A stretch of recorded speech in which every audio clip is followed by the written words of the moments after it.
Monsieur Annès, Monsieur Becbédé, Monsieur Morel, cher public, bonsoir et bienvenue à ce nouveau débat des Mardis de l'ESSEC, organisé avec le concours du groupe La Poste, du cabinet de conseil en stratégie opérationnelle WIP, du groupe Leaders League et du cabinet d'audit et de conseil Mazars, qui nous fait l'honneur de nous accueillir ce soir. En France, on a toutes sortes de choses.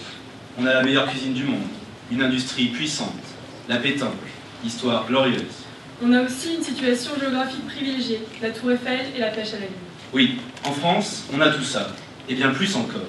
Pourtant, une chose nous manque, une chose essentielle, le pétrole.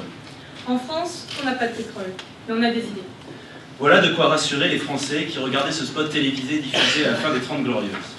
40 ans plus tard, on n'a toujours pas de pétrole, on n'a plus d'industrie puissante, plus de AAA, alors que reste-t-il? La pétanque, me direz-vous, certes, et des idées. Les chercheurs qui cherchent, on en trouve, les chercheurs qui trouvent, on en cherche, disait De Gaulle. Sauf votre respect, mon général, je crois que là n'est pas le problème. Des idées, on en a plein, mais les idées seules ne suffisent pas pour entreprendre. Quelle est donc la recette des trouveurs d'idées qui entreprennent? N'en déplaise aux amateurs d'ascension fulgurante, le mythe du self-made man qui part de son garage n'est pas français. Messieurs Annès, diplômés de l'ESSEC, Becbédé de Central Paris et Morel passé par Harvard d'un MBA ne diront pas le contraire.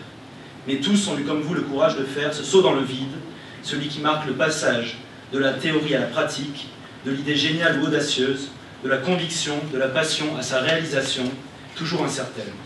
C'est un peu comme aborder la plus belle fille de la salle en boîte. À la fois, vous tentez de forcer votre destin, et ça c'est grand, mais vous risquez aussi de prendre un gros râteau. Ce saut dans le vide, vous l'avez fait pour la première fois en 1997, Monsieur Becbédé. Alors que vous tournez en rond dans votre bureau de la City, après 8 ans de carrière dans les banques, vous avez une idée. Vous allez créer une société spécialisée dans le courtage sur Internet que vous baptiserez Self-Trade. Dit comme ça fait pas rêver, mais quand on sait que vous la revendrez pour 6 milliards de francs à peine 2 ans plus tard, on reconsidère nettement la chose. D'ailleurs, entre 99 francs et 6 milliards, pour vous, monsieur, le choix est vite fait. Cet incroyable succès vous permet de vous lancer en toute légitimité dans de nouvelles aventures. Allant d'opportunisme en opportunité, vous profitez de la fin du monopole d'EDF pour créer en 2002 Poweo. C'était le bien montagne. Poweo. Donc, premier opérateur indépendant d'électricité et de gaz en France, et l'une des premières boîtes à nous proposer d'acheter du vent au prix de l'or. On peut dire que vous avez des idées lumineuses, monsieur Becbédé. En 2007, vous créez avec Charles Villegrain la société Agrogénération, productrice de matières premières agricoles, présente en Ukraine, en Argentine et bientôt, vous l'espérez, en Afrique. Seule l'ombre à votre tableau, la récente liquidation judiciaire de la société Happytime que vous avez lancée en juin 2009 et qui proposait des activités de loisirs via son site internet. En même temps, quelle idée d'appeler une boîte Happytime en pleine crise à un moment où tout le monde fait la gueule.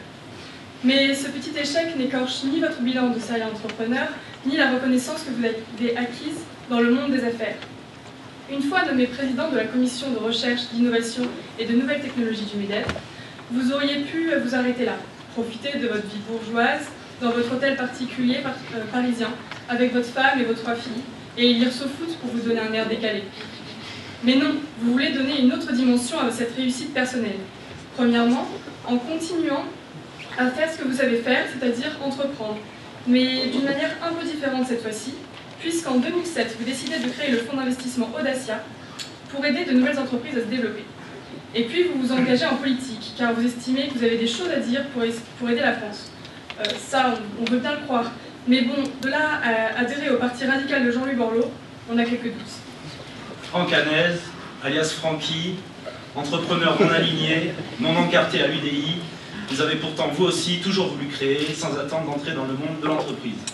Fondateur de Rêve, la radio de l'ESSEC, du Shamrock, organisatrice de festivals de musique, des associations qui vous ont survécu, dont l'influence a souvent dépassé les limites de Cergy-Pontoise, et une passion pour la musique que vous ne trahissez pas avec le lancement en juin dernier de votre propre label Vietnam. Diplômé de l'ESSEC en 2000, vous fondez le magazine SoFoot 2 ans plus tard, fort de votre expérience d'attaquant de pointe de l'ESSEC Football Club. Là, des interviews France Foot, ou l'équipe, dans lesquelles on apprend invariablement que, je crois que bon, il faut prendre les matchs les uns après les autres, vous profitez d'un capital de départ faramineux de 450 € et donnez naissance à un mensuel désormais respecté, conciliant ou réconciliant le foot et la culture, et dont les enquêtes sur le football tchétchène, la corruption ou plus récemment les raisons pour lesquelles le ballon rond est meilleur que la masturbation m'ont largement permis de survivre à l'ennui existentiel que constituent les cours d'Excel. Merci.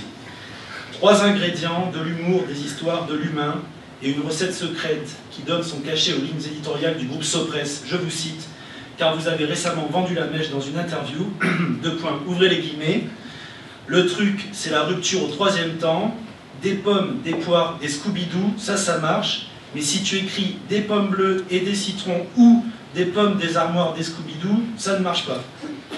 Bon. Pas sûr que vous consommiez que des pommes et des poires, Francky. En tout cas, merci du conseil. Enfin, je crois qu'on a compris l'idée.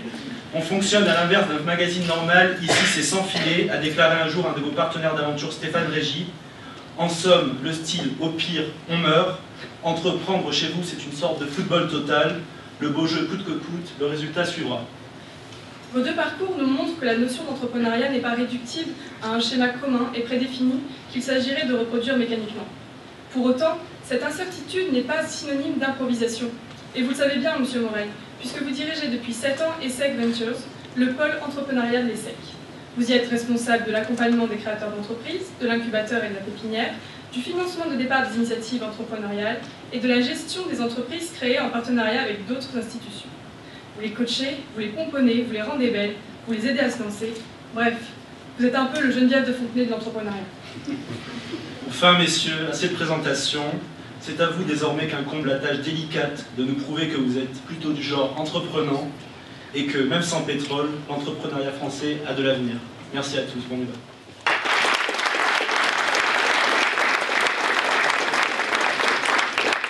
Merci Manon, merci Antoine. Merci messieurs d'avoir accepté notre invitation. Alors, les présentateurs l'ont dit, Monsieur BBD, vous représentez ces serial entrepreneurs qui n'en sont pas à leur premier coup. Monsieur Hanez, peut-être la nouvelle génération qui a néanmoins déjà mis les années les plus difficiles derrière eux. Et Monsieur Morel, vous avez eu vos propres aventures entrepreneuriales, mais vous êtes surtout là pour représenter tous ces incubés, toutes ces jeunes startups qui ont encore les yeux rivés avec anxiété sur leur trésorerie. Alors aujourd'hui, on a décidé d'organiser un débat sur l'entrepreneuriat. On sait que c'est un phénomène qui prend de plus en plus d'ampleur dans la société française, en France en général, et partout dans le monde. En revanche, ça reste quand même un domaine de pionniers et un domaine assez particulier. Alors, est-ce que c'est une bonne chose que l'entrepreneuriat se soit finalement réservé à un certain type de profil? Et puis, est-ce que selon vous, ça va changer? C'est très difficile de définir un profil type d'entrepreneur parce que nous, on a tout eu. Cette année, juste pour vous donner une idée, il y a 35 entreprises qui sont créées par des étudiants à l'ESSEC. Il y a tous les profils. Alors, peut-être que ce qui manque, c'est des femmes. Si je devais définir un manque dans l'entrepreneuriat à l'incubateur, on doit avoir 10 à 15% seulement de femmes entrepreneurs. En revanche, on a des gens de tous les milieux qui viennent, qui lancent leur boîte. On a beaucoup de projets qui sont Internet également. Donc il ne faut pas oublier quand même qu'il y a une révolution actuellement, qui est la révolution numérique, qui continue. Et les nouvelles générations notamment sont évidemment baignent dedans. Et il y a possibilité avec Internet de se lancer sans trop de moyens, en tout cas de démarrer sans trop de moyens.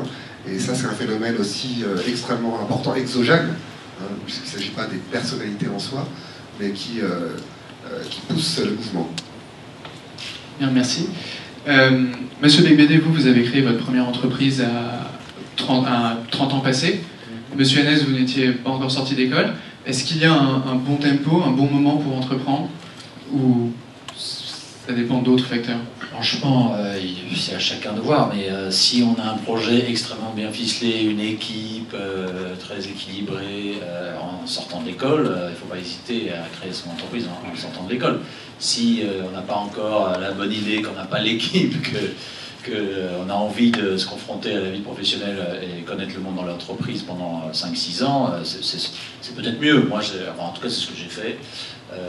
Et puis c'est au bout de 8 ans, comme ça a été rappelé tout à l'heure, que j'ai souhaité ardemment créer ma première entreprise parce que j'en avais un petit peu marre d'être dans une grande structure, en l'occurrence un grand groupe bancaire, après avoir été dans l'industrie.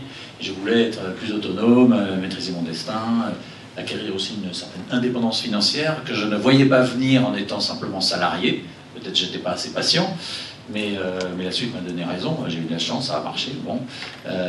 Et voilà, mais je sais on en parlait tout à l'heure, qu'il y a beaucoup d'élèves de l'ESSEC qui créent leur boîte, enfin qui arrivent même avec un projet de création de boîte dès la première année, la deuxième année. Bon, c'est extraordinaire. Mais attention aussi au projet qui n'est pas assez bien maturé, et puis aussi attention aux élèves qui ne sont pas eux-mêmes suffisamment matures et qui se lancent. Même si je pense que c'est pas grave d'échouer, vous l'avez souligné tout à l'heure dans mon portrait, investir c'est risqué, créer une boîte c'est risqué, et ça peut échouer, c'est pas grave. Donc une première expérience de création d'entreprise quand on sort de l'école, c'est plus risqué, ça peut échouer, mais à la limite c'est pas très grave, mais quand même, passer quelques années dans le monde réel, dans une grande entreprise ou dans une PME, c'est extrêmement utile pour la suite. Et Franck, alors le déclic, c'était quand? Moi, le déclic, c'est quand je suis rentré dans la voiture du patron de Pierre et Vacances. On va reprendre ma petite amie d'époque. En fait, pas d'argent à l'époque, et en fait, l'assurance a proposé de me prendre ma voiture 10 000 francs. Et ça m'a permis d'avoir de l'argent pour commencer, en fait, avec les... Très basiquement. Mais non, il n'y a pas eu de déclic particulier. Il se trouve que moi, quand je suis arrivé à l'ESSEC, j'avais envie déjà de faire des trucs associatifs au départ, mais la différence entre une association et une entreprise, pour moi, n'était pas vraiment fondamentale. Donc voilà, on a monté d'abord un festival de rock, après des fanzines, après une radio. Et puis après, quand on a un fanzine, on se dit que ça serait bien qu'ils soient en kiosque, donc on monte un magazine. Puis quand on monte un magazine, on se dit que ce serait mieux que ça soit édité par une société que par une association. Donc on monte une société. Ça se fait très naturellement en fait. Et voilà, il n'y a pas eu de déclic particulier, c'était déjà comme ça. Et puis, moi, nous, c'est un projet qui est très différent, un projet industriel. On fait une entreprise où il y a 450 € de capital, qui au départ est plutôt voué à l'échec qu'autre chose. On fait pour se marrer, on a tous un job à côté, donc voilà. Et puis tout à coup, le truc marche, donc on arrête notre job à côté. On fait plus que ça, et puis on embauche les potes, et puis plus ça va, plus on embauche de copains, et puis voilà, et puis à la fin on commence à avoir de plus en plus de copains.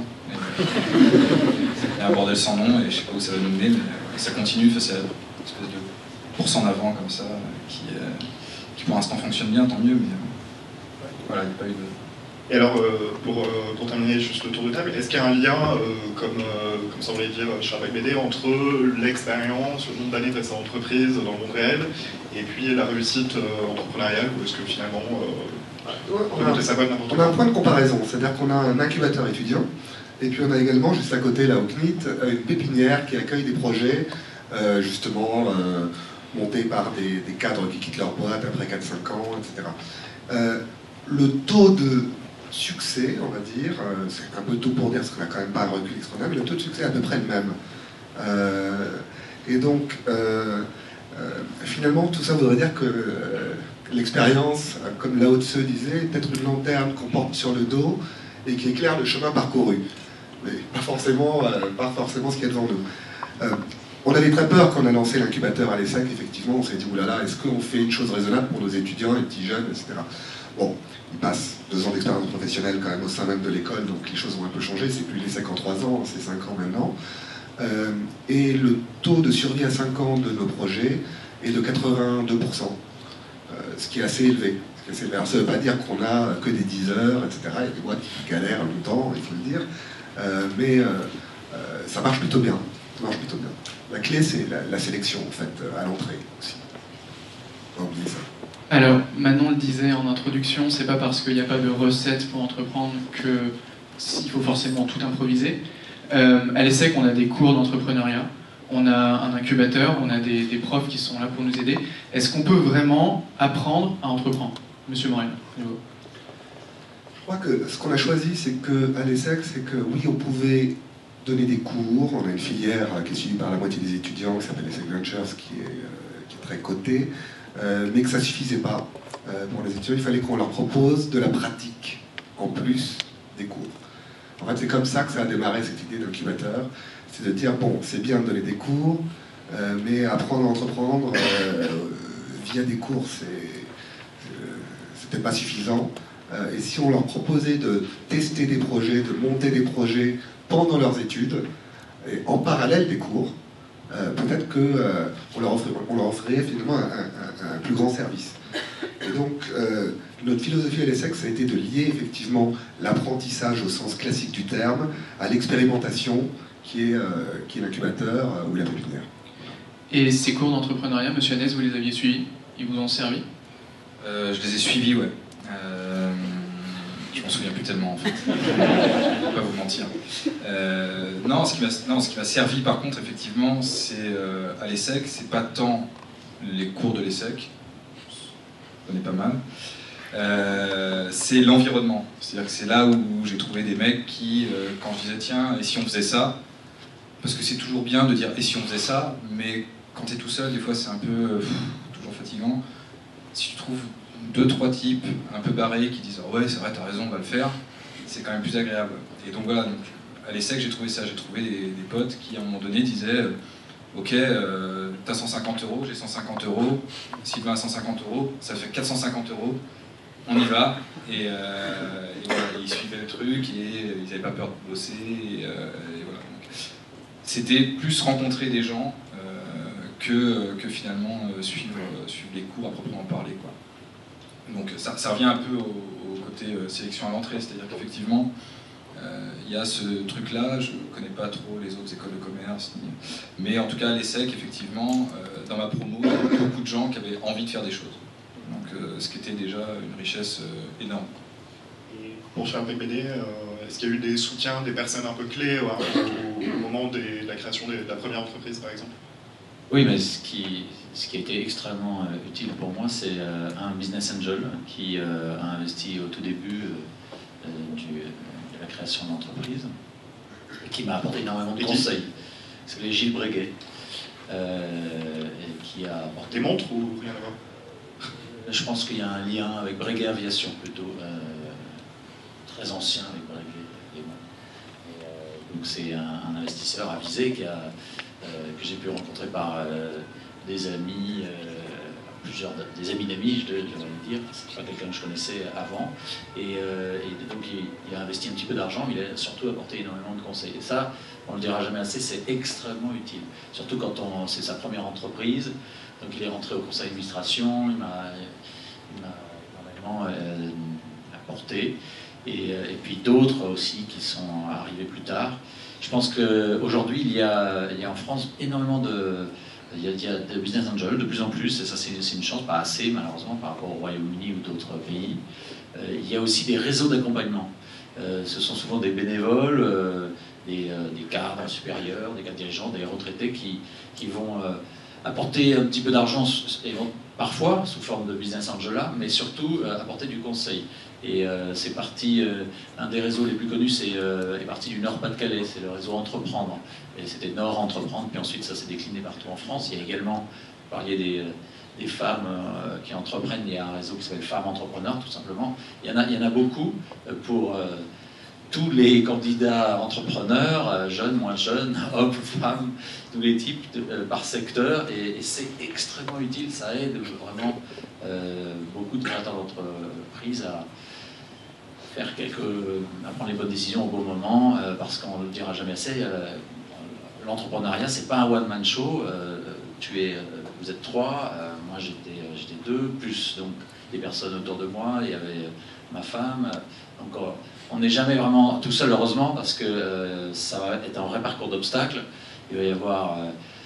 ça va être assez pénible, même si c'est passionnant et enthousiasmant, et c'est le plus beau métier du monde, mais pour aller d'un point A à un point B, il y a beaucoup de chemins, il y a des surprises, et on peut parfois déprimer, et c'est bon de ne pas être tout seul. Voilà.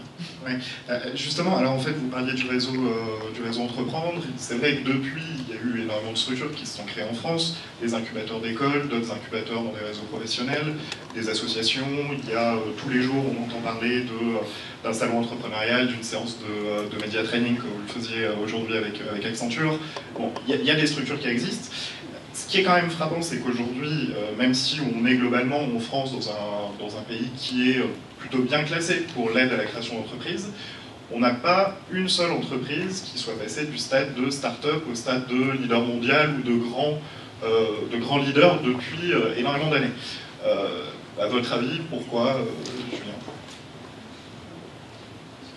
Alors bon, je vais quand même dire qu'on a un petit étudiant qui est sorti il n'y a pas longtemps et qui a monté 10 heures. C'est la plus grosse levée de fonds, je crois, européenne cette année, valorisée à 300 millions. C'était pas le leader mondial, mais bon, il y a quand même des réussites. Il y a quand même des réussites, il ne faut quand même pas non plus les oublier. Bon, les leaders mondiaux, il n'y en a pas beaucoup. Et monter une boîte, il ne s'agit pas forcément de devenir leader mondial, il s'agit de... Si déjà on monte une boîte avec 100 personnes, c'est un résultat extraordinaire. Donc, bien sûr, on aimerait avoir plus de leaders mondiaux, mais ça prend du temps également, à part dans l'Internet. Mais là, c'est vrai que la Silicon Valley a quand même un avantage compétitif sur les autres pays, pas seulement la France, important. À part dans le numérique et dans l'Internet où ça peut aller très vite, ça prend du temps aussi de lancer des boîtes. Ça prend du temps de recruter des gens, de structurer ces boîtes. Et est-ce que c'est... vous parlez du numérique où effectivement c'est assez simple finalement d'expérimenter rapidement et puis de faire grossir les entreprises. Dans des filières beaucoup plus industrielles, là pour le coup, on a le fameux cas Gemato qui revient très souvent mais qui date quand même un petit peu. Est-ce qu'il n'y a pas un problème aussi, l'éternel problème qui a été soulevé en 2007 avec la crise de la recherche en France, de valorisation de la recherche, de lien entre notamment les écoles d'ingénieurs et les entrepreneurs? Un ingénieur pour en parler. Il y a eu beaucoup de progrès qui ont été faits quand même depuis 10 ans. Alors, en fait, si on regarde l'environnement pour entreprendre en France, il y a des plus donc et des moins, très original. Et il y a, mais sûr, puisque vous parliez de l'innovation et de la recherche, de l'écosystème, du système français de la recherche et de l'innovation. Depuis 10 ans, il y a quand même énormément de choses positives qui se sont produites avec les pôles de compétitivité, avec le crédit en recherche, qui a triplé en montant et en utilisateurs, puisqu'il y a 17 000 PME qui l'utilisent chaque année. Et ça rend quand même beaucoup plus aisé le passage de l'idée de l'entrepreneur qui a l'idée du stylo numérique, enfin, ou lumineux, et qui, numérique c'est pas mal aussi, et qui, ça existe déjà, et qui veut passer à la production industrielle. Et ça, avant, bon, c'était un peu compliqué, il ne savait pas trop comment s'y prendre, et là maintenant, il va trouver des structures d'accueil au sein de laboratoires publics, au sein des universités, il va pouvoir nouer un partenariat de recherche qui va être financé partiellement par le Crédit Impôt Recherche, par éventuellement des agences de moyens comme OSEO, comme l'ANR, comme même le Grand Emprunt, si jamais le projet est très ambitieux, et ça va faciliter grandement les choses. Et on voit bien que ça commence, la mayonnaise commence à prendre. Alors c'est extrêmement, c'est encore balbutiant, il y a parfois des résistances. Moi-même j'ai été confronté à des résistances par certaines administrations, notamment, alors je vais citer le CNRS, mais c'est dans une région, je ne dirais pas laquelle, mais où il y avait un scientifique qui m'apportait une excellente idée et qui voulait valoriser son travail, mais il voulait être rémunéré en plus de son salaire de chercheur. Et ceci a été interdit par le CNRS de cette région. Donc il y a encore des résistances, c'est dommage, mais il y a quand même énormément de progrès qui ont été faits pour le dialogue entre entreprises d'une part et recherche publique d'autre part. Et tant mieux, parce qu'on sait que dans cette recherche publique, il y a énormément de pépites, il y a vraiment beaucoup d'atouts très forts qui sont une des forces de notre pays. Et face à la concurrence internationale chinoise, indienne, on ne pourra pas s'en sortir par les coûts, même s'il faut s'aligner sur le coût du travail allemand, mais par rapport aux Chinois, on ne pourra jamais s'aligner. Et donc on ne peut sortir que par le haut, que par l'innovation technologique ou non. Et pour ça, il faut absolument que ce système, que ces atouts soient valorisés. Alors ça c'est côté positif, côté négatif évidemment, c'est un marché du travail extrêmement rigide, beaucoup plus rigide que dans d'autres pays, et une fiscalité, des prélèvements obligatoires très élevés et un coût du travail trop élevé. Et je dirais, à la limite, on peut avoir l'un ou l'autre, mais on ne peut pas avoir les deux. Et là, c'est extra. Et j'ajoute qu'il y a même la fiscalité, elle est aussi à regarder du point de vue de l'entrepreneur. On on en a beaucoup parlé en octobre-novembre parce qu'il y a eu le mouvement des On pigeons. en parlera encore un peu plus. Mais on ne peut pas avoir tout que des moins, parce que là, ça peut vraiment casser la dynamique de l'entrepreneuriat en France. D'accord. Donc pour revenir, tout à l'heure, vous mentionnez le crédit impôt recherche, OSEO, les pôles de compétitivité. Toutes ces aides aux petites entreprises, à l'entrepreneuriat, vous, Franck Hanez, est-ce que vous vous en êtes servi ou est-ce qu'on peut faire sans? Non, nous on s'en est pas servi. Mais Comment on peut faire sans? On peut faire sans. Nous c'est une entreprise de presse, donc la seule aide qu'il y a c'est la même pour tout le monde en gros. C'est d'avoir la commission paritaire et de bénéficier d'une TVA moins chère à 2,1%.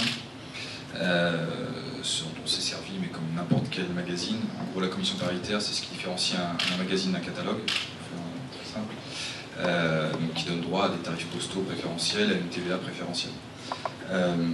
Donc ça, on s'en est servi, puisque c'est un droit de toute entreprise de presse. Après, nous, on n'a pas bénéficié d'aide.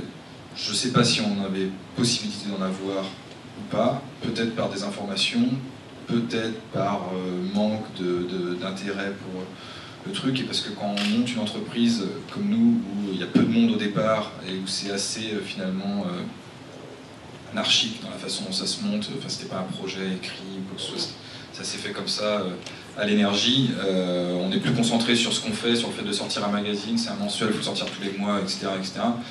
Plutôt qu'à se dire, ok, comment on va le filmer. Enfin, voilà, on est dans l'énergie du truc et on se pose pas tellement la question de savoir quelle aide on peut avoir. Je crois pas qu'on ait beaucoup d'aides possibles quand on est entreprise de presse en France, peut-être que je me trompe. Enfin, mensuel. Quand c'est un rythme plus soutenu, il y a des aides gouvernementales, mais quand c'est un rythme mensuel, on n'a pas tant que ça. Donc voilà, donc nous, non, on n'a bénéficié d'aucune aide. D'accord, alors donc toujours donc sur ces aides, sur ces pôles, toutes ces choses sont initiées par l'État. Est-ce que, d'abord, c'est une bonne chose, et est-ce que ça pallie une déficience du financement privé? Je m'adresse à vous, Monsieur Becbédé, parce que vous êtes à la tête du fonds Audacia. Je pense que, attendez, il ne faut pas se méprendre. Je pense qu'une entreprise doit trouver son marché sans aide. Mais à un moment, si on veut aller vers, si on veut recréer des emplois industriels en France, il faut innover. Et l'innovation technologique, c'est compliqué. Et ça prend du temps. Et à un moment, il faut faire la preuve du concept, il faut un démonstrateur industriel, et ça se finance très difficilement par le secteur privé. Voilà. Le secteur privé doit être le principal financeur, mais qui est des mécanismes qui permettent d'abonder ce que le système privé apporte, c'est indispensable. Ce marché n'est pas complètement efficient. Dans cette phase-là, dans le démarrage en fait, d'une entreprise ou dans une entreprise existante, d'une nouvelle business unit, d'une nouvelle innovation technologique, et je pense que c'est important qu'il y ait ces mécanismes, et ça commence à marcher, et vous savez, dans un certain nombre de secteurs, par exemple, je prends le secteur de l'énergie, heureusement qu'il y a ces mécanismes qui permettent à ce que les énergies nouvelles puissent émerger et atteindre à un moment leur équilibre économique, puissent se passer de ces petits coups de pouce qui permettent à la recherche de devenir un produit industriel. Enfin, sur les énergies nouvelles, vous parlez de quel type d'aide? Parce qu'on a des tarifs régulés, là c'est pas de l'aide à la recherche, c'est de l'installation de technos qui sont complètement matures. Non, moi je parle par exemple de la recherche sur les panneaux photovoltaïques de deuxième génération, sur les biocarburants de deuxième génération, et donc là on est vraiment dans la recherche appliquée, et puis dans comment passer de ce stade au démonstrateur industriel, puis ensuite à la mise sur le marché. Et là il y a besoin de mécanismes pour aider les entrepreneurs à faire cela, même si c'est le secteur privé qui doit être le principal financeur, car on a besoin du darwinisme qu'apporte le financeur privé pour éviter que l'État ne finance des projets qui ne doivent pas l'être, ce qui est toujours le risque si le financeur n'est que l'État. Alors justement, il y a un projet qui est en train de se monter du côté des pouvoirs publics, c'est la fameuse Banque publique d'investissement de François Hollande. Est-ce que pour vous c'est une bonne chose? Est-ce que ça va dans le sens de ces aides de l'État pour démarrer des activités nouvelles ou pour développer d'ailleurs des activités existantes? Ou est-ce que c'est, comme vous le disiez, quelque chose qui est finalement assez dangereux puisqu'il prive le secteur privé de son travail de sélection? Alors on verra, c'est-à-dire que si actuellement il y a OSEO qui fait un remarquable travail. Il y a la Caisse des dépôts, CDC Entreprises, qui abonde des fonds d'investissement privés qui eux-mêmes ensuite vont sélectionner des entreprises et peuvent apporter des capitaux en amorçage, parfois en création et puis au-delà. Donc si l'idée c'est de regrouper toutes ces entités et de mieux les coordonner et leur donner plus de moyens, mais de leur permettre de continuer à faire leur travail en sélectionnant bien les projets grâce au privé, c'est très bien. Si en revanche ça devient un système qui finance à 100% sur décision administrative, étatique, voire sous l'autorité des régions, des entreprises qui sont des canards boiteux, c'est une catastrophe. Ça s'appelle la Russie. Ça s'appelle la Russie, voilà. Ça s'appelait la Russie. Julien Morel sur la BD. Bon, d'abord, je pense qu'il faut différencier les projets très industriels des projets plutôt de services qu'on a, nous, typiquement à l'ESSEC. Mais moi, ce que je constate, c'est que le secteur privé, en tout cas au niveau du financement, ne fait pas son boulot au niveau de l'amorçage.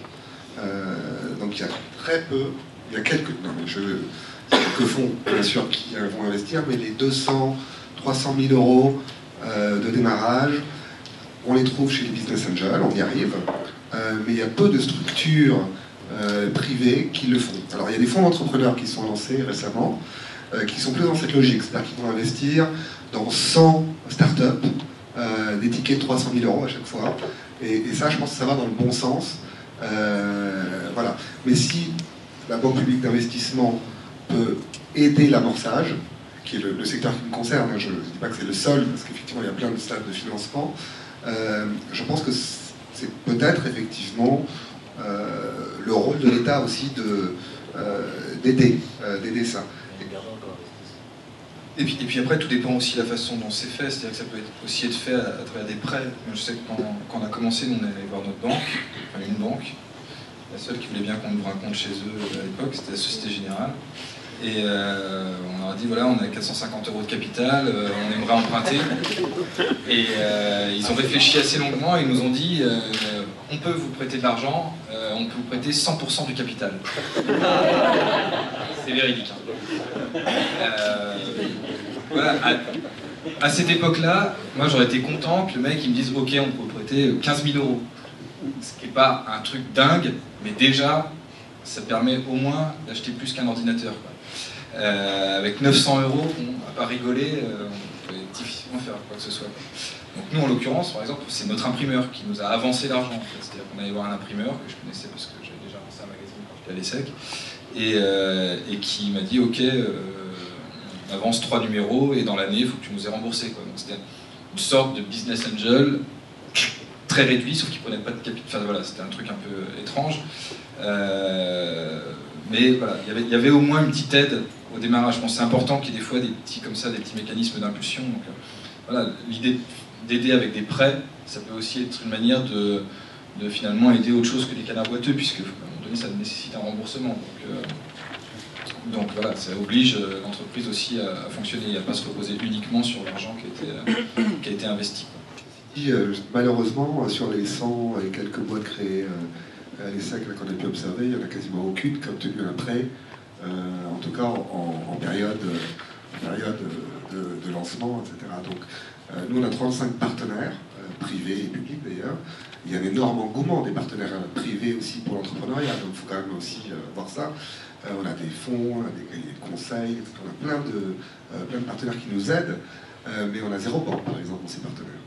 Parce que je crois qu'elles viennent vraiment après. Donc, ça n'a pas changé en tout cas. Moi, je trouve ça normal. C'est pas leur métier de prêter à des entreprises qui sont en création. Les banques, elles sont là pour financer des actifs, des acquisitions d'actifs, financer des encours clients. Elles le font très bien. Et après, évidemment, si vous êtes une entreprise avec plusieurs exercices de rentabilité prouvés, là, elles peuvent commencer à réfléchir à vous faire des prêts à faible valeur de gage, comme on dit. Mais même, c'est pas vraiment leur métier. C'est plus le métier d'autres types de financeurs qui commencent à émerger, dont Audacia, qui est la société société de gestion que j'ai créée il y a plusieurs années, donc, qui apporte des capitaux qui peuvent être rachetés par l'entreprise plusieurs années plus tard.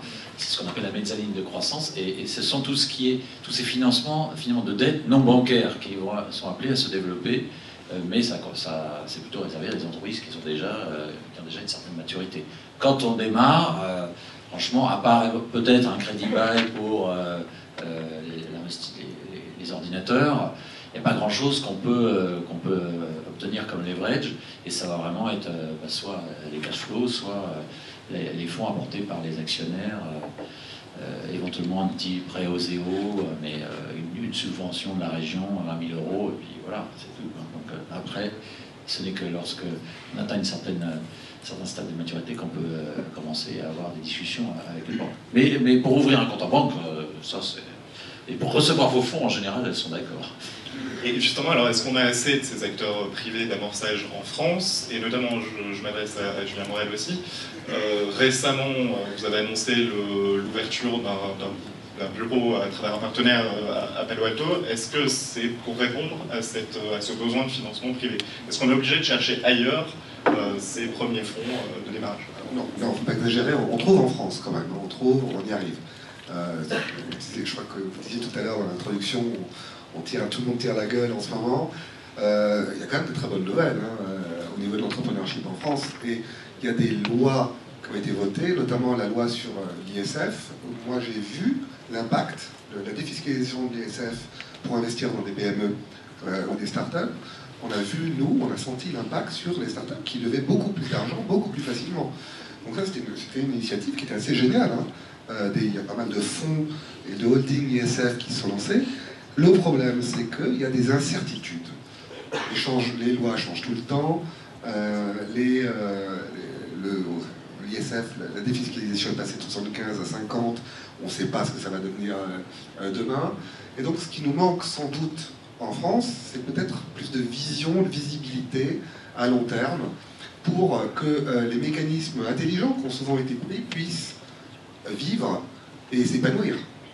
Il y a trop d'allers-retours et de changements.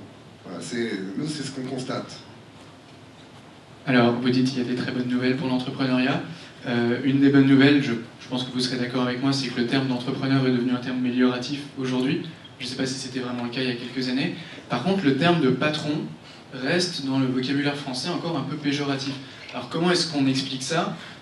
Comment est-ce que... Parce que finalement, un patron, c'est souvent un entrepreneur qui a réussi. Alors, est-ce que c'est qu'on n'aime pas le succès? Et je me tourne vers Franck Hanès, qui a l'air de toujours vouloir éviter le terme de patron, et qui se décrit dans les interviews comme chef de meute ou... Parce que c'est plus le cas. Mais au bureau, Marcus, qui est ici présent, qui passe souvent, les gens m'appellent essentiellement patron et monsieur, comme tu peux t'en douter. Non, je ne fuis pas le mot patron. Et voilà, il se trouve qu'effectivement, je suis le patron d'une bande de types, mais qui se comportent plus comme des loups que comme des êtres humains. Donc j'ai tendance à dire chef de meute la plupart du temps. Non, je ne fuis pas le mot patron du tout. Je ne crois pas que ce soit un terme si péjoratif. C'est un terme qui effectivement a une connotation un petit peu de spoliation. Donc voilà, on a l'impression que le patron va vouloir profiter de ceux qui travaillent pour lui et puis se faire de l'argent sur leur dos. Mais j'ai l'impression que c'est quand même un tout petit peu une vieille image, que c'est pas aussi prégnant que ça. Si.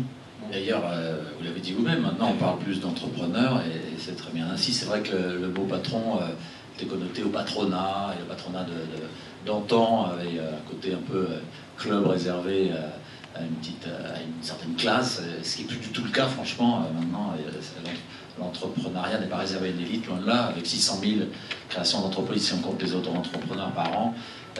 Franchement, c'est plus comme autrefois. Il y a peut-être aussi eu des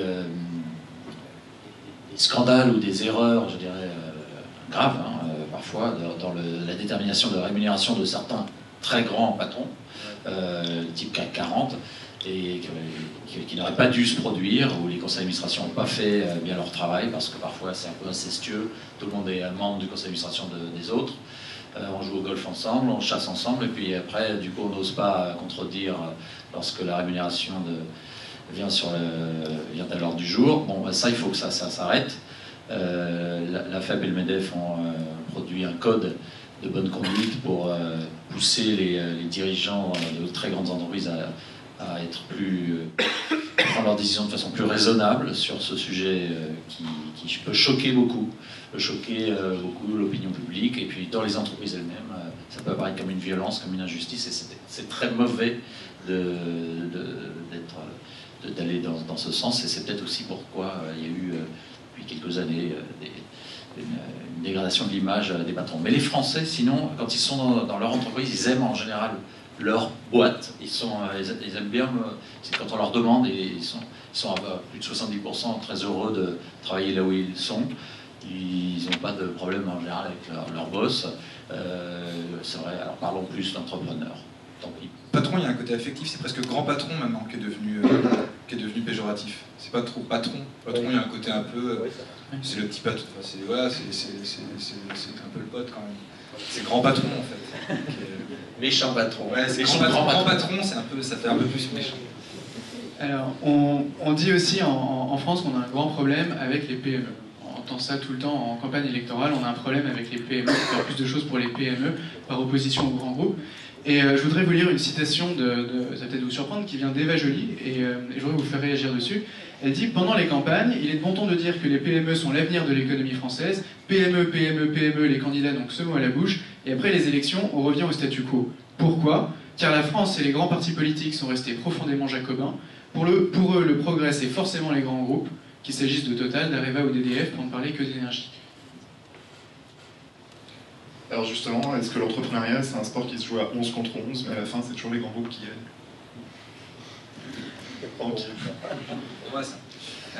Non, je sais pas. Télérama a 9 millions de subventions, je crois, de l'État. Nous, zéro. Donc 460 000 ventes par semaine. Et je crois qu'ils n'ont pas du tout besoin de subventions pour survivre. Et pourtant, ils en ont plein. Et il y a plein de magazines qui n'ont pas de subventions et qui en ont besoin. Voilà, c'est une façon de répondre. C'est-à-dire que, en gros, effectivement, on s'aperçoit que moi, je parle du secteur que je connais, c'est-à-dire la presse. Les petits groupes de presse sont pas du tout considérés et tout le monde s'en fout. Les grands groupes, beaucoup plus considérés et sont beaucoup plus conciliants. Moi, j'ai un très bon ami qui est patron du Monde, qui est directeur général.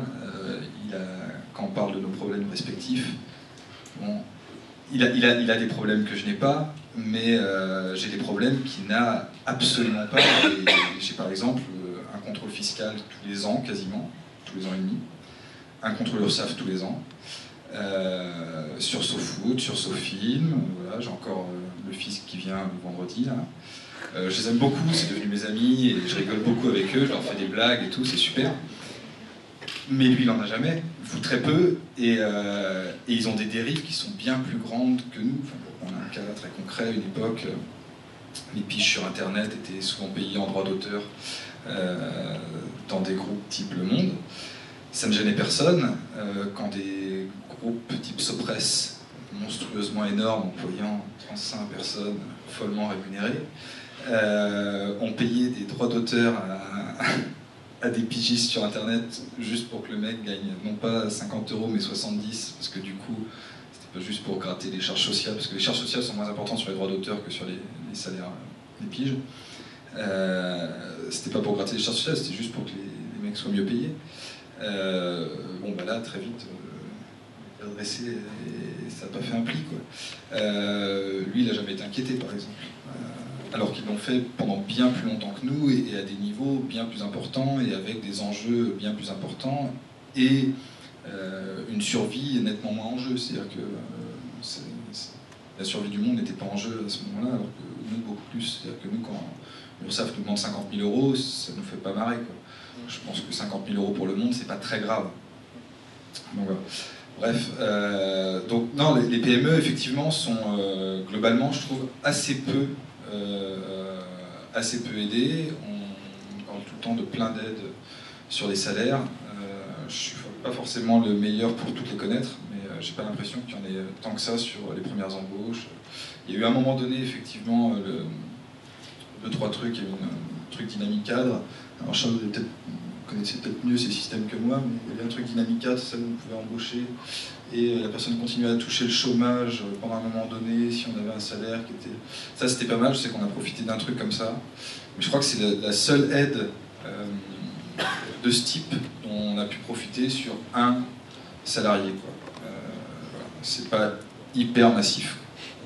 Et c'est un peu dommage, parce que c'est vrai que ça peut être pas mal d'avoir... Les charges sociales sont devenues assez importantes. Hein.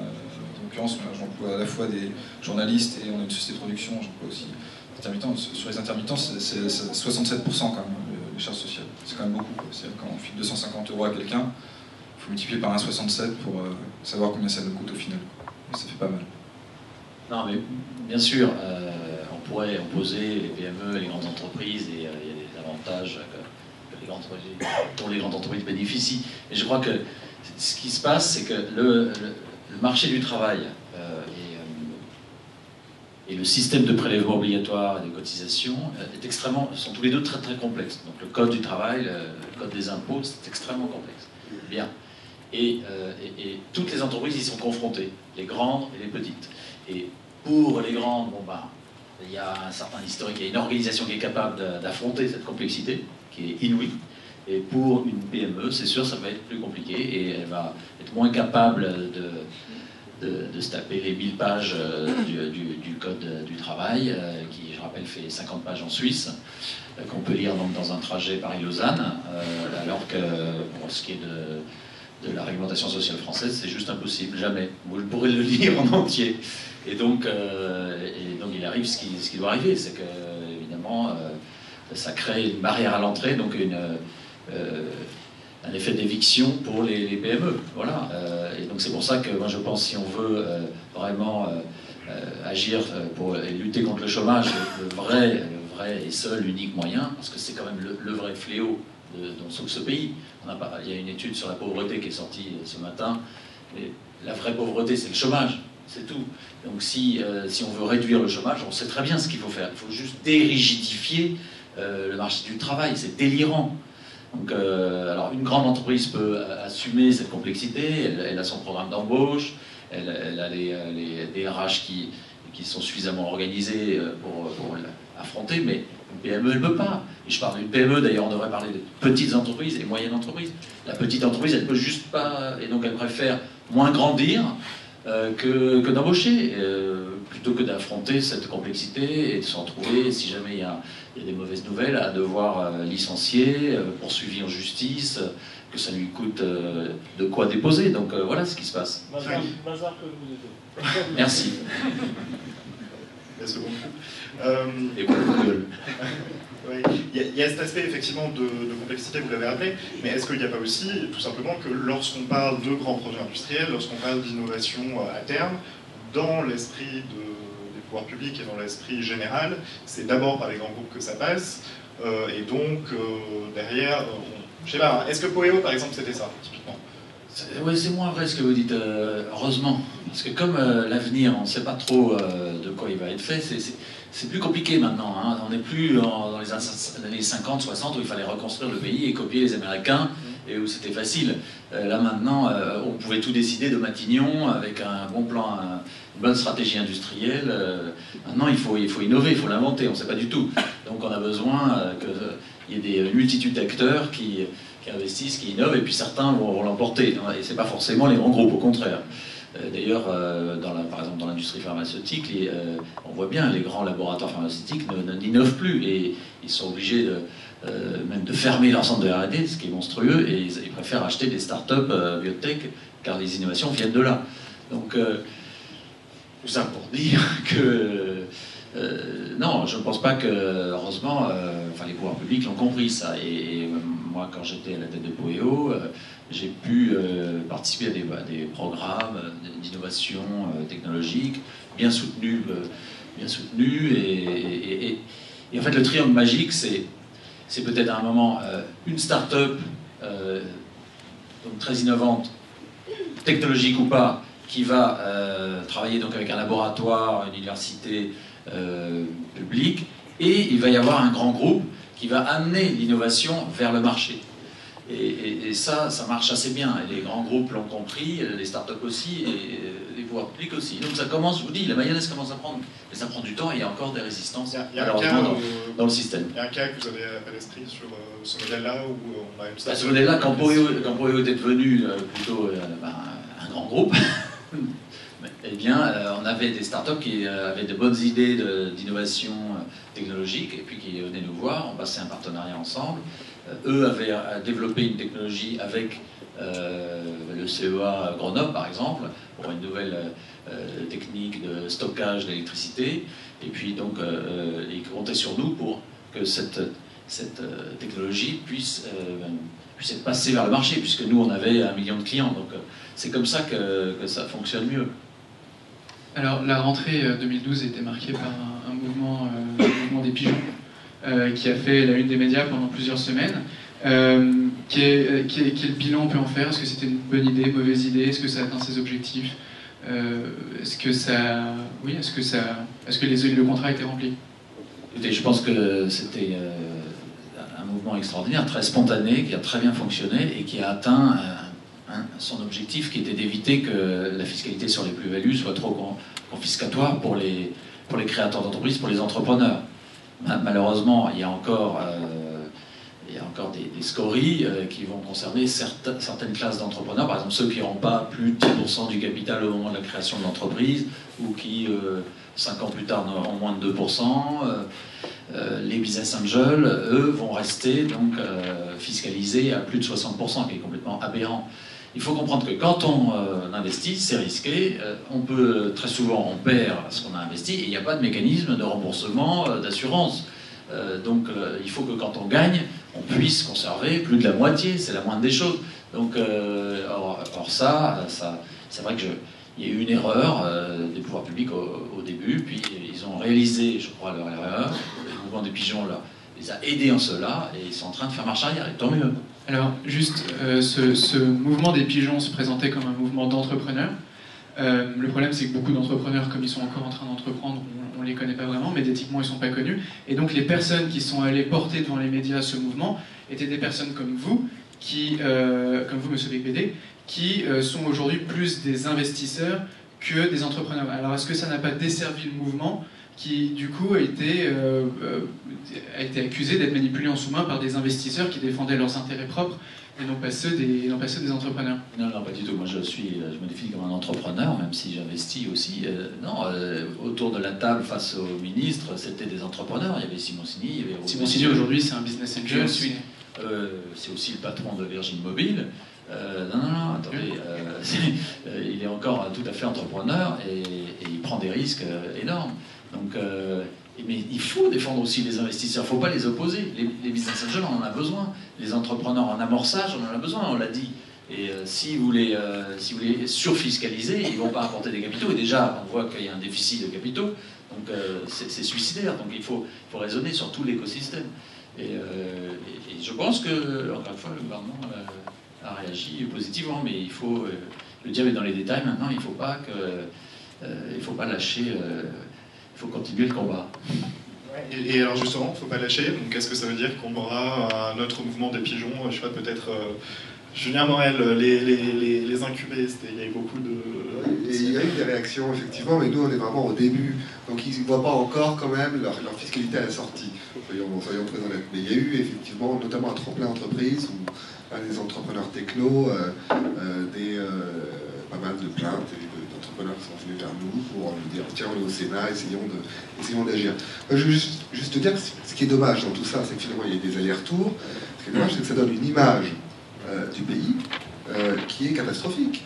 Alors bon, les gens ne sont pas dupes, ils savent qu'il y a des allers-retours, etc. Mais quand j'entends le maire de Londres qui, toutes les 5 minutes, nous tire dessus, se marre et dit regardez ce qui se passe en France, venez. C'est mauvais, on vit dans un monde où les investisseurs sont aussi globaux, les fonds ne viennent pas que de la CDC, ils viennent aussi des US, il y a des fonds chinois, nous on a des fonds russes qui ont investi dans une start-up.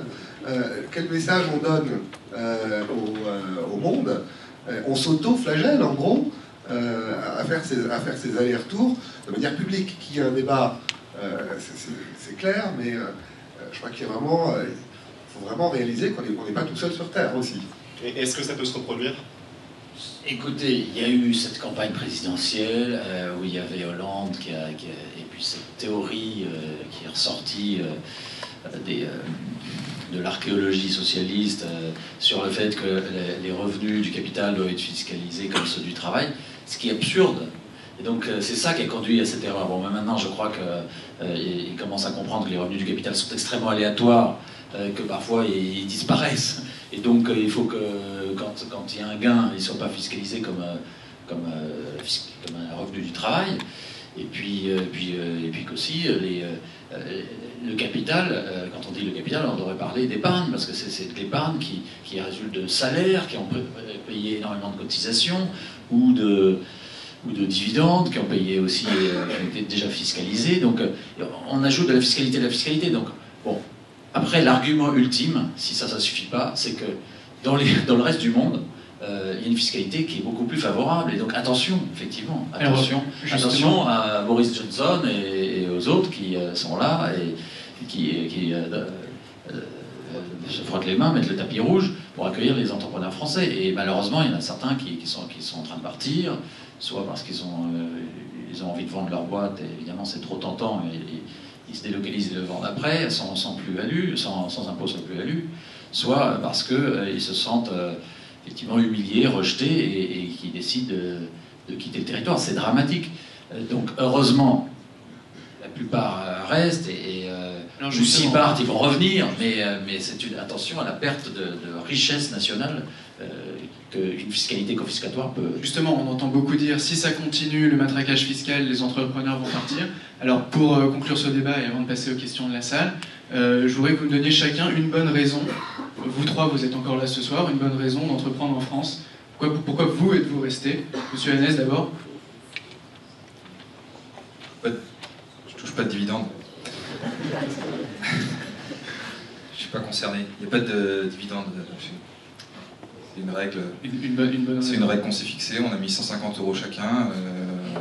Voilà, c'est pas beaucoup d'argent. Et on s'est fixé comme règle que jamais on ne gagnerait d'argent, autre que le salaire qu'on se verse, qui est un salaire tout à fait honnête et assez peu élevé finalement. Et voilà, il n'y a pas de dividendes à ce presse. Monsieur Morel, continuez à entreprendre en France. C'est les talents qu'on a en France. Quand on voit les nouvelles générations qui se lancent, qui foncent, ils ne se posent pas encore les problèmes effectivement de la holding au Luxembourg. C'est ça, en gros, c'est ce mouvement et cette passion qui anime les réseaux d'entrepreneurs, les écoles qui s'y mettent vraiment de plus en plus. Je ne parle pas seulement de l'ESSEC, il y a d'autres écoles qui vont à fond, nos partenaires de Centrale, par exemple. Ce bouillon de culture, c'est sympa, ça avance, même s'il y a énormément effectivement de progrès à faire. Non, mais exactement, il y a tellement d'atouts dans ce pays. Il y a aussi, je pense, des outils qui peuvent permettre d'éviter de subir une fiscalité trop forte avec le plan d'épargne d'action, avec les holdings. Mais c'est vrai qu'il faut être vigilant. Moi, je reste, je suis ravi, et je trouve qu'il y a tellement de marchés encore à étudier ou qui recèlent l'opportunité. Encore une fois, je pense que notre recherche publique est un atout extraordinaire. On a des infrastructures, une population quand même très éduquée. Mais attention à ce que ça ne bascule pas, et attention au déclin, au risque de déclin. Daniel Badiata, je suis consultant business intelligence, entre salariés, je suis pas encore entrepreneur. J'ai suivi avec intérêt tous les orateurs, je vous remercie. J'étais complètement renversé par rapport au titre au thème de la soirée. Je m'attendais à ce qu'on parle du pétrole et peut-être probablement derrière de tout ce qui est lié aux énergies. Mais je remercie beaucoup tout ce qui a été dit, ça avait grand intérêt. Alors la question que j'ai une seule question. Est-ce qu'aujourd'hui, par rapport à tout ce qui a été dit, on a parlé de fiscalité, de l'environnement fiscal en France qui est instable, qui fait que les TPE ont du mal à suivre les lois qui changent tout le temps, est-ce qu'aujourd'hui, il n'y aurait pas un vrai fossé entre le monde politique et le monde des entreprises? Parce que d'un côté, on a des personnes qui font les lois, qui font des choix, et de l'autre côté, on a des personnes qui les subissent, les entreprises. Est-ce qu'aujourd'hui, il n'y a pas un vrai fossé? Et si c'est le cas, qu'est-ce qui peut être fait pour que les lois sont prises? Parce qu'aujourd'hui, on est bien conscient que chaque année, il y a des choses qui changent. Qu'est-ce qu'on peut faire aujourd'hui? Pourquoi? Pour que ces lois soient adaptées, soient conformes aux attentes des entreprises, pour éviter de tomber tout le temps dans les mêmes constats. Merci. Je pense que là, ça mériterait une très longue réponse, donc je vais faire très court. Je pense qu'il faut qu'il y ait plus de personnes de la société civile qui s'impliquent, qui s'engagent en politique, dans la vie publique, parce qu'il n'y a que 30 entrepreneurs au Parlement sur 900 sénateurs et députés, c'est pas du tout suffisant. Voilà. Les salariés aussi, ce serait bien, pas forcément que des entrepreneurs, ça manque un petit peu. Il faudrait qu'ils fassent des stages en entreprise, peut-être. Ils peuvent venir, on prend des stages de 3e, on peut bien. En tout cas, nous, c'est open. Hein, si bonjour, je m'appelle Philippe Collot, je suis à l'NSAE, donc rien à voir avec le SEC. J'ai une question pour M. Hennes. tu sors. Pardon? Okay. Est-ce que vous pensez qu'on peut... moi j'ai l'impression que dans votre boîte, ce que vous avez fait, c'est que vous avez réussi à faire de votre passion, le foot, de l'état d'esprit dans lequel vous avez vécu en école, donc ce que vous aimez bien, une entreprise, gagner de l'argent, peut-être pas énormément, mais quand même de l'argent avec, vivre avec. Est-ce que vous pensez que d'autres gens peuvent faire ça? Est-ce que vous pensez que c'est un modèle viable? Ah oui, c'est un modèle viable. C'est pas un modèle sans doute viable à très grande échelle. C'est-à-dire que là, on est 35, un jour on sera peut-être 100, mais au-delà, ça sera peut-être un peu compliqué. Voilà, mais c'est un modèle hyper viable. N'importe qui, enfin ce qu'on a fait, n'importe qui peut le faire. Hein. On est 450 €, on n'est pas de... Il fallait juste avoir une idée, pas trop conne, et puis un projet, et puis avoir envie de bosser. Quoi. Après, si tu as des copains qui sont motivés, vas-y, fonce. Tu peux y aller. Bonsoir, moi j'ai une question aussi à Monsieur Hennes, je suis étudiant en prépa HEC. Je voulais savoir si, en fait, à votre image, en fait, si le nouvel, l'entrepreneuriat tel qu'il se conçoit aujourd'hui, c'est toujours prendre à contrecarrer en fait les choses, parce que par exemple, vous faites le choix de la presse écrite. Je voulais savoir si ce modèle-là était viable aussi. Le truc, c'est que je sais pas si je suis un exemple très. Nous la presse écrite, c'est pas du tout viable. Nous, on l'a fait parce que moi, j'avais envie de faire ça, j'avais envie d'écrire dans des magazines, il n'y avait aucun qui me plaisait, j'ai monté le mien. Voilà. Mais économiquement, c'est une hérésie de lancer des magazines, je pense. Après, nous, on est dans un système où, effectivement, j'ai expliqué, on se verse pas de dividendes. Il y a une logique entrepreneuriale qui est un peu spéciale, c'est-à-dire que tout à l'heure, tu rigolais, je dis toujours chef de meute, mais parce que c'est un choix qu'on a fait, c'est-à-dire qu'on est parti au départ peu nombreux, mais avec beaucoup de copains autour qui tournaient autour, qui n'avaient pas forcément des postes fixes, qui étaient tous un peu soit RMI, soit ceci, soit cela, qui sortaient d'école, qui ne savaient pas trop ce qu'ils faisaient, certains sont arrivés juste après le bac en stage chez nous, ils ne savaient pas du tout ce qu'ils avaient envie de faire. Et on s'est retrouvés dans un truc qui nous faisait marrer, qu'on avait envie de continuer tous ensemble, et on a édicté des règles qui sont propres. C'est une espèce d'utopie en fait, qui pour l'instant fonctionne, tant mieux, mais je ne sais pas si c'est un truc que tu peux dupliquer à l'infini ou que tu peux étendre aussi facilement. C'est vraiment un truc de caractère, quoi. Ça dépend un peu des gens qui le font. Nous, il se trouve qu'on s'entend bien et qu'on est tous potes, ça fait 10 ans que ça dure. Voilà, peut-être que dans 15 ans, si on se revoit, on sera tous foutus sur la gueule et ça sera parti en couille parce qu'à un moment donné, on aura gagné trop d'argent. On ne gagne pas beaucoup d'argent. Donc, quand tu n'as pas beaucoup d'argent à partager, il n'y a pas trop de problèmes. C'est quand tu commences à avoir beaucoup d'argent. Là, en gros, pour te donner un ordre d'idée, hein, le plus gros salaire, il est de 5 000 €. Donc l'écart type des salaires est assez faible. Il n'y a pas de truc, il n'y a personne qui gagne 10 ou 15 000 € chez nous, quoi. Celui qui est le mieux payé, c'est moi. C'est ça. Ça a été un truc que j'ai imposé. Quand même. J'impose énormément de choses, c'est une sorte de dictature éclairée. Mais voilà, c'est un schéma. Quand le plus gros salaire c'est 5 000 €, en gros personne ne se plaint, quoi.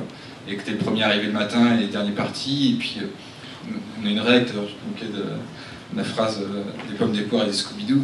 On a une autre phrase qui est trop de chefs, pas assez d'Indiens. Et qui est un vieux slogan d'un label punk des années 80 rennais.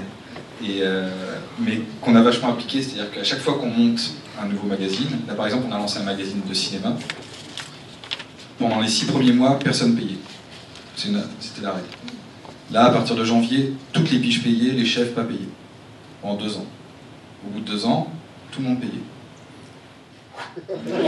Mais voilà, c'est une règle. C'est-à-dire qu'on l'accepte, si on l'accepte, ça marche tout seul. Il n'y a aucun problème. Et tout le monde est d'accord et tout le monde est content. Et les mecs qui bossent, ils sont effectivement pas très bien payés, mais ils se disent ok, le chef il n'est pas payé. Bon, à la limite, c'est déjà mieux d'avoir 5 que 0 quoi. Et puis voilà, et après tu construis le truc comme ça. Mais est-ce que c'est viable ou est-ce que c'est. Voilà, c'est un cas très particulier quand même. C'est vraiment un truc lié à des personnes en particulier quoi. Mais si t'as des potes qui ont envie de rester pauvres toute leur vie, fonce. Bonsoir à tous, Sofiane Azerwal, je suis diplômé d'un master 2 en droit des affaires, je suis extérieur à l'ESSEC aux écoles de commerce. J'avais une question pour M. Beigbeder. Vous nous avez parlé du marché du travail et de sa rigidité. Donc moi je voulais juste savoir, une question toute simple, si vous étiez pour un thatchérisme on va dire exacerbé et une déréglementation complète, c'est-à-dire qu'on passe peut-être à une société, enfin des travailleurs uniquement, à une société de services uniquement, et on oublie l'industrie, on oublie tout ça. Simple question. Non, pas du tout, mais je réponds. Non, le marché du travail est trop rigide, le marché du logement également. Il ne s'agit pas de supprimer toutes les règles du jeu, de supprimer toutes les protections. Je pense qu'actuellement, le marché, le code du travail, à force de vouloir trop protéger les salariés, se retourne contre eux, parce qu'il y a 4 millions de chômeurs. Donc c'est dramatique. Donc moi je veux un marché du travail plus fluide, un marché du logement plus fluide, pour que les gens puissent trouver plus facilement un logement, puissent trouver plus facilement un emploi. Et comment on fait ça? C'est la négociation qui est en cours actuellement entre les partenaires sociaux, entre le MEDEF et les grandes organisations de salariés. L'idée, je résume, c'est de permettre à ce qu'au niveau de chaque entreprise, on puisse établir des accords d'entreprise sur la durée du travail, les fameuses 35 heures, qu'on puisse éventuellement travailler plus si on veut, moins si on veut, qu'il n'y ait pas forcément toujours un décret qui impose à tout le monde de travailler le même nombre d'heures par semaine, c'est complètement absurde, quel que soit le secteur d'activité. Qu'on se mette d'accord sur le chômage partiel, qu'est-ce qu'on fait si jamais il y a des baisses de commandes, et que donc c'est des choses, on sait que l'économie est cyclique, on ne va pas faire immédiatement réduire forcément le personnel. Or, parfois on y est contraint, parce que c'est très compliqué de mettre des accords de chômage partiel. Il faut le faire au niveau des branches et non pas au niveau des entreprises. Et puis aussi, je pense, le contrat de travail lui-même, l'indemnité en cas de fin de contrat. Et si ces 3 sujets, on pouvait le décider au niveau des entreprises dans le cadre d'accords d'entreprise négociés où une majorité des salariés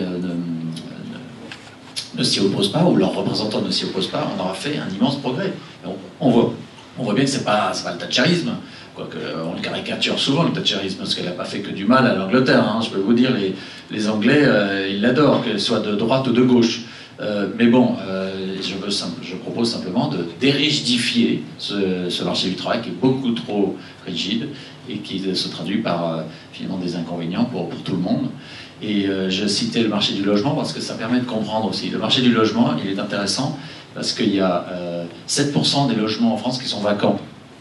Sur 30 millions de logements, il y en a 2 millions qui sont vacants. Alors il y en a quelques centaines de milliers qui le sont parce qu'ils sont très mal situés ou insalubres. Mais il y en a près d'1,5 million qui sont vides parce que les propriétaires refusent de louer leurs biens aux locataires parce qu'ils ont trop peur de ne pas pouvoir virer les locataires si ceux-ci ne respectent pas le contrat de travail. C'est exactement la même chose que pour le marché du travail. Résultat des courses, il y a 1,5 million de logements vacants et 1 million de mal logés. Donc à force de vouloir trop protéger le locataire, ça se retourne contre lui. Et c'est exactement la même chose dans le marché du travail. J'aurais encore une question pour M. Hanès, désolé. Est-ce que vous pouvez nous parler de votre label? Pourquoi et comment? Pourquoi Vietnam? Pourquoi un label de musique? Comment ça se passe et quels sont vos objectifs? Alors, dans l'ordre, pourquoi un label? Parce que j'ai toujours voulu monter un label et que avant je n'avais pas d'argent pour le faire et que là maintenant j'avais un peu plus d'argent pour le faire, donc je l'ai fait. Pourquoi Vietnam? Parce que quand on l'a décidé, j'étais avec un copain qui s'appelle Stéphane, et avec qui je fais à peu près tout, on dînait chez Tutu dans le 18e arrondissement, qui est un très bon Vietnamien. Donc c'était écrit Vietnam sur la nappe. Et il se trouve que c'est par ailleurs un fan de la guerre du Vietnam. Enfin, pas tant qu'il... On s'entend. Il est fan de la guerre du Vietnam, c'est-à-dire qu'il aime beaucoup les films qui parlent de la guerre du Vietnam, et les livres. Voilà, et les objectifs, il n'y en a pas autrement que se faire plaisir. C'est un peu un train électrique pour le coup, c'est-à-dire qu'on n'a pas d'objectif économique, on sait qu'on va perdre de l'argent sur chaque disque, donc c'est pas très grave, on le fait en connaissance de cause, on choisit juste quelques artistes qu'on aime bien, qu'on a envie de soutenir, on essaie de faire les meilleurs disques possibles, on a trouvé un très bon deal de distribution, même de licence chez Because. Qui est un très bon label, voilà. Et donc du coup voilà, tout se passe assez facilement et on vendra très peu de disques sans douleur. Tout va bien, on va perdre 40 ou 50 000 euros par projet, on le sait à l'avance. C'est du rock indé très 90s. En gros, je sais pas s'il y a des gens qui aiment le rock indépendant ici. On est fan de rock indépendant, donc on fait que des disques qu'on aime. Et, voilà. Ligne dure, comme nous a dit de Burtel quand il nous a vu la première fois, qui est l'ancien patron de Virgin et qui est le patron de Because aujourd'hui. Natacha Bacala, j'ai deux questions, dont une pour tous. On dit en général, nul n'est prophète à son pays. Est-ce que dans vos différents parcours, il y a eu une expérience peut-être internationale, uniquement franco-française, qui a fait qu'aujourd'hui, vous êtes des entrepreneurs qui sont aguerris et qui se lancent pleinement et n'hésitent pas à investir dans des projets? Et la seconde question, c'est plus pour Franck. Concernant donc cette expérience, cet entrepreneuriat pour Vietnam, je suis moi-même en fait entrepreneur dans le secteur musical. J'ai deux passions, la musique et la mode. Et j'ai monté avec mon ami, on a un studio d'enregistrement. Et la difficulté souvent qu'on a, c'est de pouvoir avoir des banques qui prennent au sérieux des jeunes qui vont lancer un label d'enregistrement et des majors dans l'industrie musicale qui vont investir également dans votre projet. Donc face à ces difficultés, quels conseils tu peux me donner? La première question alors, sur l'international. Bah oui, bien sûr. Moi j'ai pu bosser 3 ans à Londres, bon, c'est pas très loin, mais c'est extrêmement important d'avoir une expérience internationale d'une façon ou d'une autre, soit pendant les études, soit après. Parce que voilà, on est dans un monde mondialisé avec ses avantages et ses inconvénients. Et il faut maîtriser plusieurs langues et puis être à l'aise ailleurs, parce que le marché de l'entreprise que vous créerez, il est mondial. Ce qui est quand même extraordinaire avec ces petits appareils là que nous avons tous, là, ces smartphones, on sera 6 milliards de smartphones dans l'année prochaine, c'est qu'on peut échanger avec le monde entier pour quelques centaines d'euros. Donc après, évidemment, il n'y a pas de limite. Sans me considérer comme un entrepreneur aguerri, moi j'ai travaillé 6 ans aux États-Unis et dont 2 ans en Silicon Valley. Et je veux dire que l'expérience Palo Alto hyper dopante, en tout cas en ce qui concerne l'envie d'entreprendre et l'envie de monter sa boîte. Alors moi je vais répondre sur la musique. Non, c'est très compliqué la musique en ce moment. Nous on a trouvé un bon débouché, parce que c'est pareil, produire des disques c'est très bien, après il faut les distribuer. En l'occurrence c'est un studio d'enregistrement, donc il faut qu'il y ait des gens qui viennent à un moment donné enregistrer des disques. Bon, j'ai pas vraiment de conseils à te donner, c'est vraiment enfin, t'es tombé dans le pire des milieux aujourd'hui, quoi. Je suis désolé de te dire ça. On se quand même, mais voilà, nous on a eu du bol, c'est qu'on avait déjà SoFoot, etc. qui existait, et que quand on a tapé à la porte des maisons de disques en disant on veut monter un label et produire des disques invendables, il y a des mecs qui se sont dit ok c'est cool, c'est des mecs de SoFoot, ça sera toujours bien dans les dîners en ville. Mais, et ça ne nous coûtera pas trop cher parce qu'on va limiter quand même à 2 disques, 3 disques par an, on va les calmer, ils ne vont pas nous sortir 10 disques pourris tous les ans. Donc voilà, mais si j'étais, c'est pour ça que je l'ai pas monté avant. Si j'avais en sortant de l'ESSEC, moi théoriquement j'aurais préféré naturellement j'aurais voulu monter un label, mais vu le contexte et le marché, c'était hyper dur de monter un label sans faire des styles musicaux qui moi m'intéressaient absolument pas. Donc je l'ai pas fait. Je l'ai fait quand j'ai eu les moyens de le faire. Mais voilà, un studio d'enregistrement, c'est une logique un peu différente. Il y en a de moins en moins à Paris. Il y a des studios très chers en France. Nous, le disque, on allait enregistrer avec un gros producteur, Steve Albini, qui est le producteur de Nirvana, des Pixies, à Chicago. Et ça coûtait presque moins cher finalement d'aller enregistrer à Chicago que d'enregistrer un studio parisien. Donc c'est quand même complètement fou. Voilà, donc tu as peut-être une carte à jouer si tu as un studio qui est bien équipé et essaie de te choper un très bon producteur à un moment donné. Et voilà. Mais après c'est à la renommée, c'est-à-dire que c'est un peu ce que disait Charles tout à l'heure, c'est là où tu peux t'en sortir, c'est par le haut, c'est-à-dire que tu vas pas t'en sortir en faisant uniquement du dumping de prix ou quoi que ce soit, tu ne travailleras jamais au prix des studios, même belges, qui existent. Donc en gros, un très bon producteur, et si tu mets un prix qui est à peu près conforme au prix au marché, peut-être que tu t'en sortiras, mais il faut que tu aies un très bon producteur, si tu as un studio d'enregistrement, c'est le principal. C'est pour lui que les groupes viendront, quoi. Ils viendront parce qu'il y a un super producteur.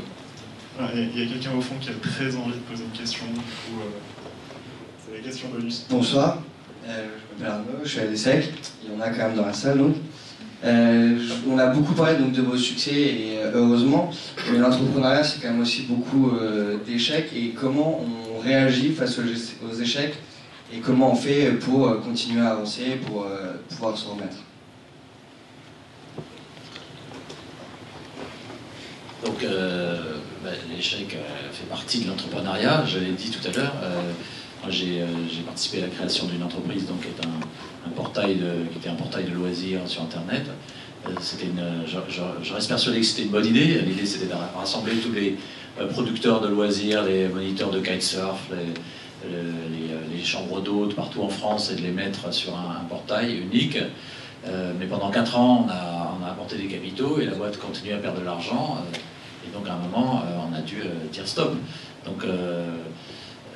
Mais ça n'empêche que je continue à investir. L'équipe, évidemment, a perdu ils ont tous perdu leur job instantanément au moment où le tribunal dit vous êtes liquidés. C'est dur, mais ils se sont presque tous recasés. Et je pense que ça a été pour tous une très bonne expérience. Vous savez, aux États-Unis, entre 2 profils quasiment équivalents, sur 2 CV équivalents, on va préférer celui qui a connu un échec. Ça commence à venir en France, avec un petit peu de retard, mais c'est quelque chose de très fructueux, parce que ça permet, on a vraiment vécu les choses sur le terrain, et donc théoriquement, un bon recruteur doit valoriser cela. Après, il y a quelques petits obstacles en France, comme par exemple les problèmes de notation Banque de France, le problème que quand ça se passe pas très très bien, on va avoir du mal à ouvrir un compte en banque pendant plusieurs années.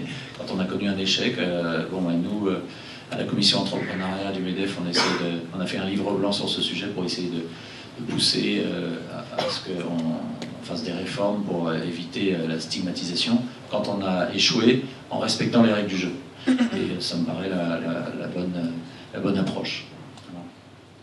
Merci pour cette réponse. Merci à vous 3 d'avoir accepté nos invitations. Merci à vous tous d'être venus. Merci aussi à nos sponsors et en particulier à Mazar qui nous a accueillis ce soir. Merci beaucoup.